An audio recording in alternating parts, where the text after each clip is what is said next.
Good morning students. Today we are going to start lecture 2 of chapter 7 for class 11 Hindi medium RBSC. Okay, देखिए हमारा जो chapter चल रहा है वो चल रहा है रासायनिक साम्य. ठीक है, रासायनिक साम्य में हमने क्या पढ़ा है कि यदि अग्र अभिक्रिया का वेग पश्च अभिक्रिया के वेग के बराबर हो जाता है तो अभिक्रिया हम क्या कहते हैं साम्य में. और साम्य में जो अभिक्रिया होती है वो दोनों दिशाओं में चलती है. ठीक है, और किसी भी अभिक्रिया का जो वेग है वो हम किससे निकालते हैं, वो गुणवर्ग-भावी के नियम से निकालते हैं, जिसमें उसने कहा था कि किसी भी अभिक्रिया का वेग जो है वो क्रिया कारकों की सांद्रता के समानुपाती होता है. ठीक है, फिर हमने देखा था कि हमने जो रासायनिक साम्य पढ़ा था, रासायनिक साम्य जो है वो गतिक साम्य कब हो जाता है, जब हमें ऐसा लगता है कि जो सांद्रता है क्रिया कारक और क्रियाफल की सांद्रताएं स्थिर हो जाती हैं और ऐसा लगता है अभिक्रिया डूब गई है. ठीक है, फिर रासायनिक साम्य में हमने सबसे पहले रासायनिक साम्य स्थिरांक को कैलकुलेट किया था और फिर उसके बाद हमने सांद्रता साम्य स्थिरांक और दाब का साम्य स्थिरांक ज्ञात किया. केपी और केसी बताया था किसी भी अभिक्रिया के लिए हम कैसे लिखते हैं. और फिर मैंने आपको बताया था कि केपी और केसी में क्या रिलेशन है, कि केपी किसके बराबर होता है, केसी आरटी डेल्टा एन के बराबर होता है. ये मैं आपको बता चुकी हूँ. ठीक है, अब आज हम क्या कैलकुलेट करेंगे कि केसी और केपी को यदि हमें एक्स के टर्म में कैलकुलेट करना है तो हम किस तरीके से करेंगे ये बता रही हूँ मैं आपको. ठीक है, जैसे फॉर एग्जांपल आपने एक अभिक्रिया ली PCl5 that is going to break in PCl3 plus Cl2.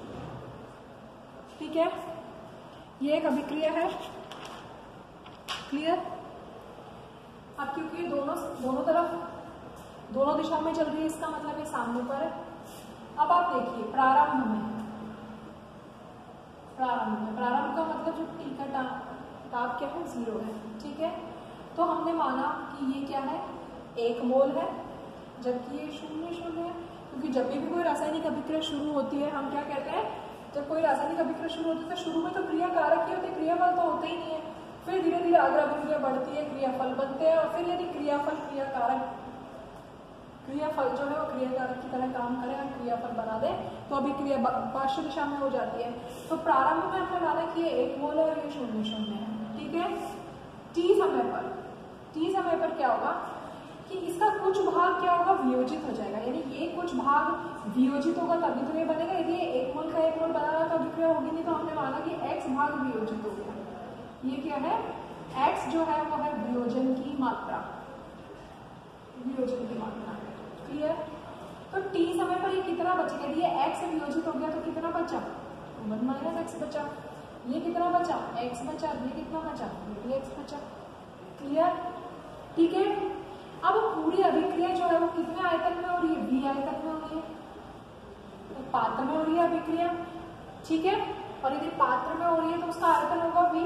तो ये 1 - x/v हो गया, ये x/v हो गया, ये x/v हो गया. ठीक है, क्योंकि तो ये जब हमने इसको v से डिवाइड कर दिया तो ये क्या हो गई, सांद्रता हो गई. क्योंकि सांद्रता क्या होती है, सांद्रता को हम निकालते हैं मोल प्रति लीटर में. ठीक है, तो ये मोल प्रति लीटर होगी. तो जो Kc निकालेंगे आप, सांद्रता साम्य स्थिरांक निकालेंगे, वो क्या होगा, वो आपको मैंने बताया था उत्पादों की सांद्रता अपॉन क्रियाकारक की सांद्रता. ठीक है, अब इनमें वैल्यू रखेंगे ऊपर से. तो देखो PCl3 की वैल्यू कितनी हो गई, x/v गुणा x/v डिवाइडेड बाय 1 - x/v. ठीक है, v से v कट गया तो क्या बच गया, x² v 1 - x. ये किसके बराबर आ गया, ये Kc के बराबर आ गया. समझ में आ रहा है.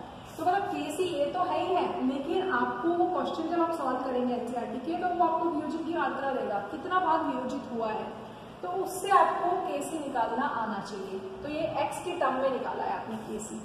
ठीक इसी तरीके से सेम अभिक्रिया है PCl5 अगेन टूट रहा है किसमें, PCl3 प्लस Cl2 में.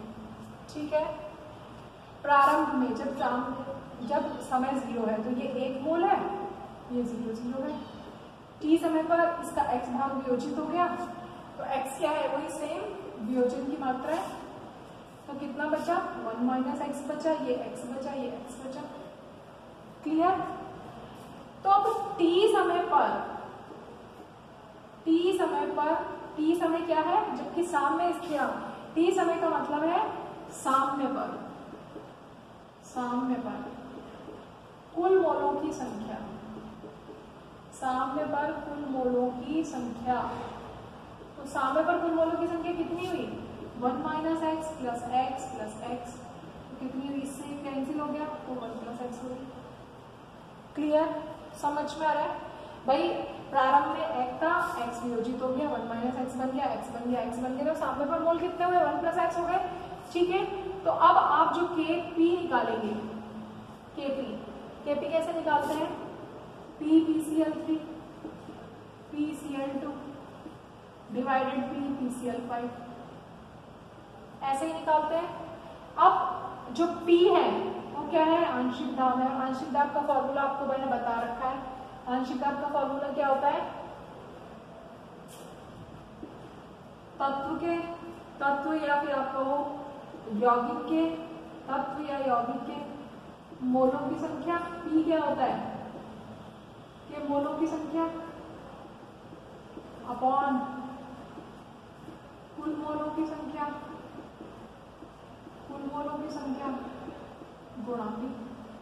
ठीक है, तो अब आप देखो क्या हो जाएगा, x upon 1 plus x B into x upon 1 plus x B.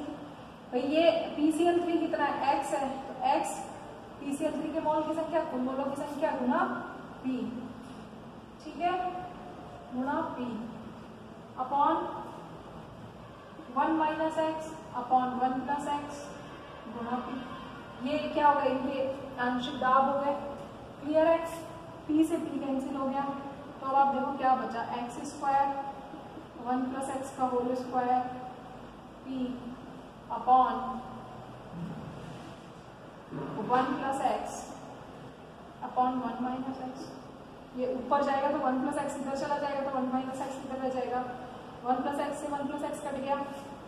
तो जो आपका Kp आया वो कितना आया, x square P upon 1 plus x a minus b का whole square. A plus b, a minus b क्या होता है, ए माइनस बी का होल स्क्वायर। ठीक है, 1 माइनस एक्स का होल स्क्वायर। क्लियर, समझ में आ गया। तो यहाँ पर Kc क्या, यहाँ पर Kc ये आया और यहाँ पर Kp ये आया, एक्स स्क्वायर पे माइनस एक्स स्क्वायर। ठीक है, तो आपको दोनों तरीके से क्वेश्चंस को सॉल्व करना आना चाहिए। ठीक है, ये तो आपका ये हो गया। ठीक, फिर उसके बाद मैंने आपको बताया था कि Kp और Kc में यदि रिलेशन है, वो मैंने आपको बता दिया था। उसका मैं आपको एक न्यूमेरिकल बता दूँ कि कैसे सॉल्व करना है आपको। ठीक है, जैसे मानिए कि आपको एक इसी अभिक्रिया के लिए देख रहे हैं, जैसे PCl5 equals to PCl3 plus Cl2। ठीक है, ये भी गैस है, ये भी गैस है, ये भी गैस है। तो Kp Kc में रिलेशन क्या होगा, Kp Kc RT delta N होता है, Kc RT डेल्टा N की वैल्यू कितनी होगी, डेल्टा N देखो क्या हो जाएगा, डेल्टा N होता है n product minus n reactant. दोनों ही कैसे होनी चाहिए, गैसियस होनी चाहिए। तो प्रोडक्ट कितना है 2, रिएक्टेंट कितना है 1, तो कितना बच गया 1। तो Kp बराबर किसके हो गया, Kc RT 1। ठीक है, ये हो गया इस केस से। यदि मान लो मैं आपको दे देती हूँ N2 plus 3H2 equals to 2NH3। ये भी गैस है, ये भी गैस है, ये भी गैस है। अब लग रही है फॉर्मूला Kp बराबर Kc RT, डेल्टा N की वैल्यू क्या होगी 2 माइनस 4, 2 इधर है, 3 और 1 4 4, तो क्या हो गया Kc RT का RT माइनस 2 आएगा, नीचे जाएगा तो प्लस में हो जाएगा, तो Kp क्या हो जाएगा, ये हो जाएगा। क्लियर, यदि मैं रिएक्शन लिख लूँ H2 plus I2 equals to 2HI, तो Kp किसके बराबर हो जाएगा, Kc RT 0। 2 माइनस 2, ये भी गैस है, ये भी गैस है, ये भी गैस है, 2 माइनस 2, तो 0 की पावर, यदि किसी की पावर 0 होती है तो वैल्यू 1 हो जाती है, तो Kp बराबर केसी हो जाएगा। ठीक है, इस तरीके से निकाल लेंगे। अब आपके पास जो बचा है वो है कि कोई भी अभिक्रिया यदि हो रही है तो उसकी दिशा को हम कैसे मालूम करेंगे। ठीक है, तो जो अब हम देख रहे हैं कि वो हम कैसे पता बताएंगे। देखो, किसी भी अभिक्रिया की दिशा के बारे में मालूम करना है कि अभिक्रिया की दिशा का निर्धारण, अभिक्रिया की दिशा का निर्धारण, कि अभिक्रिया अग्र होगी कि प्रतीक होगी, ये हमें कैसे पता पड़ेगा। इसके लिए हमें क्या चीज निकालनी है। मान लो A प्लस बी, इन्होंने मिलकर बनाया C प्लस डी। ठीक है, ये A मोल, ये B मोल, ये C मोल, ये B मोल। क्लियर। तो देखिए Q क्या होता है। Q होता है C की पावर C, D की पावर D अपॉन A की पावर A और B की पावर B। ये जो Q है इसको हम कहते हैं अभिक्रिया, अभिक्रिया आप कह सकते हो। Q को हम कहते हैं अभिक्रिया स्थिरांक, we can say like that. ठीक है, तो जो Q है वो है अभिक्रिया भागफल। क्या नाम है इसका? अभिक्रिया भागफल। Q होता है ये उत्पाद की सांद्रता का गुणनफल अपन क्रियाकार की सांद्रता का गुणनफल। ठीक है, ये निकाल लेंगे। अब यहाँ पर 3 कंडीशंस आपको ध्यान रखनी है। यही क्या होता है, ऐसा ही हमने कहीं और भी पढ़ा है। ये क्या था, जब साम्य स्थिर, शुरू में तो साम्य नहीं है ना, पहले अभिक्रिया एक ही दिशा में चल रही है, पहले अभिक्रिया एक दिशा में चल रही है। देखो, पहले अभिक्रिया एक दिशा में चल रही है तो क्यों क्या होगा, उत्पादक सांद्रता बन गया। ठीक है, फिर धीरे धीरे उत्पाद बनेंगे, फिर अभिक्रिया दिशा में जाएगी। तब जब साम्य होता है तब तो ये साम्य स्थिरांक हो जाता है। ठीक है, लेकिन यदि साम्य स्थापित नहीं हुआ है तो उससे पहले अभिक्रिया में क्या होता है, अभिक्रिया भागफल होता है। तो हमारे पास 3 कंडीशन है कि Q अभिक्रिया भागफल किसके बराबर है, Kc के बराबर है। Q किसके बराबर है, ग्रेटर देन Kc है। और तीसरा जो Q है वो लेस देन Kc है। ठीक है, यदि Q बराबर Kc, यानी अभिक्रिया भागफल जो है वो इसके बराबर है साम्य स्थिरांक के, तो हम कहेंगे अभिक्रिया किसमें है, साम्य में है। यदि Q का मान ज्यादा है Kc से, अभिक्रिया भागफल का मान ज्यादा है, Q का मान ज्यादा है Kc से, तो मतलब साम्य स्थापित नहीं हुआ ना, Q ज्यादा है। तो Q ज्यादा है का मतलब अभिक्रिया कैसे चल रही है, पश्च दिशा में चल रही है। ठीक है, और यदि Q का मान कम है तो अभिक्रिया कैसे चल रही है, अग्र दिशा में चल रही है।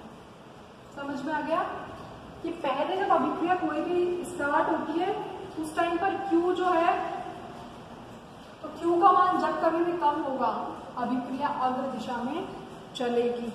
ठीक है, जैसे क्वेश्चन देखिए, जैसे एक अभिक्रिया आपको दिया हुआ है 2A = B + C। इस अभिक्रिया के लिए Kc का मान उसने आपको दे रखा है कितना, 2 × 10⁻³ ठीक है, और A की सांद्रता, B की सांद्रता, C की सांद्रता, सबकी सांद्रता उससे कितनी दे रखी है, 3 × 10⁻⁴। ठीक है, तो अब वो आपसे पूछ रहा है अभिक्रिया की दिशा बताइए कि ये जो अभिक्रिया चल रही है इसकी दिशा को कैसे निर्धारित करेंगे। तो देखो, अभिक्रिया की दिशा निकालनी है आपको कि अभिक्रिया अग्र दिशा में चल रही है, पश्चिम में चल रही है, साम्य में चल रही है। ठीक है, क्लियर। ठीक है, तो इस केस में आप देखो कैसे करोगे, क्यों निकाल लोगे आप, K की वैल्यू उसने आपको दे रखी है, क्यों निकाल लोगे, क्यों क्या हो जाएगा, B की सांद्रता, C की सांद्रता अपॉन A की सांद्रता का स्क्वायर, क्या हो जाएगा 3 × 10⁻⁴ का स्क्वायर अपॉन 3 × 10⁻⁴ का स्क्वायर। कैसे, 3 × B और C दोनों की सांद्रता बराबर है तो स्क्वायर हो गया, और ये भी कैसा हो गया, स्क्वायर हो गया। तो इससे इसको कैंसिल कर दिया तो कितनी वैल्यू आ गई, 1 आ गई। तो Q की वैल्यू कितनी आ गई, 1 आ गई। Kc को दे रखा है उसने आपको 2 × 10⁻³ और Q का वैल्यू दे रखी है उसने आपको 1। तो 2 × 10⁻³ का मतलब क्या हो गया, 0.002 हो गया। ठीक है, तो बताओ ज्यादा है, क्यू ज्यादा है, क्लियर, क्यू ज्यादा है कैसे से, तो जब क्यू ज्यादा है तो कौन सी, क्यू ज्यादा है तो अभिक्रिया कौन सी दिशा में चलेगी, पॉजिटिव दिशा में चलेगी। तो ये तीनों कंडीशन आपको लर्न करके रखनी है, बाकी क्वेश्चन में वो आपको एक चीज देगा और एक चीज आपको निकालनी पड़ेगी, ठीक है। तो इस तरीके से आप इन क्वेश्चंस को सॉल्व करेंगे। पहले आप x की टर्म में यदि वियोजन होता है तो सामने पर मोल कितने होते हैं, क्वेश्चन यहीं पर ही बन जाते हैं कि सामने पर कितने मोल होंगे, ठीक है। अभिक्रिया भागफल क्या होता है, उससे हम अभिक्रिया का पता कैसे मालूम करते हैं कि अभिक्रिया किस दिशा में चलेगी, ठीक है। तो ये सारी चीजें जो है KC, KP बराबर KC RT डेल्टा N, और आज जो मैंने आपको बताया वो रिलेशन बताया है KC एंड Q के बीच में, अभिक्रिया भागफल और सांद्रता साम्य स्थिरांक के बीच में। तो आप इसको सॉल्व करेंगे, कुछ नहीं आता है तो पूछेंगे। Thank you.